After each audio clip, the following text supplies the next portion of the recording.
principle? And second, do you believe the Constitution is compatible with the non-aggression principle, particularly the taxing clause?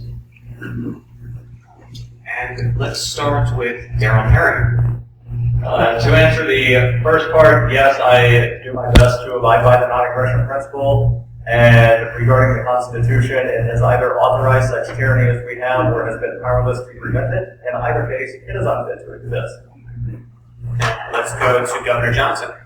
Well, I do believe in the non-aggression principle, but I also think that, and I'm not picking on the question at all, but this is one of those questions where America, or me anyway, it just goes over my head, and I'm sorry, but it does. It's not something that I engage in conversation with people, and if I do, they just glaze over. So the fact that government should not be engaged in force, how that's relative to the Constitution, I can't answer the question.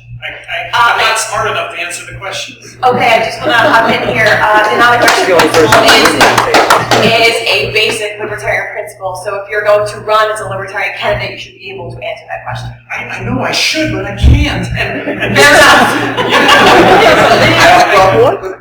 Excuse me, since it was my question. I didn't ask whether you approve of the Constitution. I asked whether the Constitution is in line with the non-aggression principle. Let me clarify. As someone who's spent a year in a cage for not paying tribute to the IRS, can you tell me whether you think the Constitution is in line with the non-aggression principle? no, I hear what you're saying. I mean, I hear your frustration, but these are the questions that I think get people is you need the answer, and then you end up having to explain something that you can't explain. I can't obviously fervently you believe in what you're asking, but it's not something I relate to. I'm sorry, it's just not. It just goes right over my head.